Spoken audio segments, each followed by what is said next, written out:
Ако искате да си приготвите страхотен домашен сладолед с шамфастък или пък ето такива мини сладоледени сандвичи, вижте тази рецепта, защото според мен ще ви допадне. Започвам сладоледа, като в касерола смесвам течните съставки, а именно сметана, прясно мляко, тук добавям захарта и меда, както и таханът от шамфастък. Нагрявам докато започне да излиза леко пара от сместа и тогава темперирам 4 жълтъка. Когато млякото и сметаната са почти пред завиране, на тънка струйка изсипвам вече темперираните жълтъци и разбърквам за 2-3 минути на котлона, докато сместа започне леко да се сгъстява. Това трябва да става на нисък към умерен огън, за да не ви се пресекат яйцата. След като сместа е готова, я прехвърлям в купа и оставям да се охлади на стайна температура за поне половин час. След което вече може да приберем сместа в хладилника, където тя трябва да отлежи поне 6 часа, а най-добре за цяла нощ. Това време е важно не просто за да се смъкне температурата на сместа, а и защото мазнините в нея имат нужда от време, за да кристализират правилно, което влияе изключително много на крайната текстура на нашия сладолед. Машината за сладолед, която аз ще използвам, е от Ariete.bg, като тя е от серията Party Time и е хубаво купата и да престои поне 24 часа в фризера преди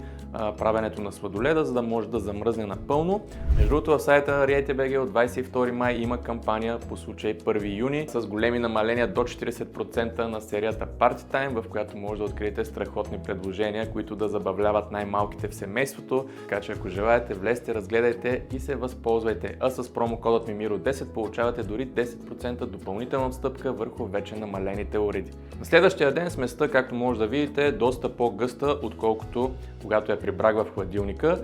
Купата вече е добре замръзнала, така че мога директно да я излея в нея и пускам машинката. След 20 до 30 минути сладоледа вече би трябвало да изглежда по ето този страхотен начин. Може да го хапвате директно така, но ви препоръчвам да го прехвърлите в някаква купа и да го приберете в фризера за поне половин час, ако искате да си правите хубави топки. Реших да експериментирам и с едни сладоледени сандвичи, като за целта в тавичка сложих хартия за печене и подредих един ред бисквити. Изсипах от сладоледа слой с дебелина малко над един пръст и отгоре отново подредих от бисквитките. Карвам в фризера, за да замръзне много добре, за да мога да ги нарежа. След това ги декорирам с малко бял шоколад и смлян шамфастък. Получиха се уникално вкусни и със сигурност биха се харесали на цялото семейство. Ами приятели, както видяхте, изключително лесно се приготвя самия сладолед. Изисква малко търпение, но пък крайният резултат и на цена, и на качество съм сигурен, че не може да намерите в магазините, така че опитайте и после ми споделете в коментарите как се е получил при вас.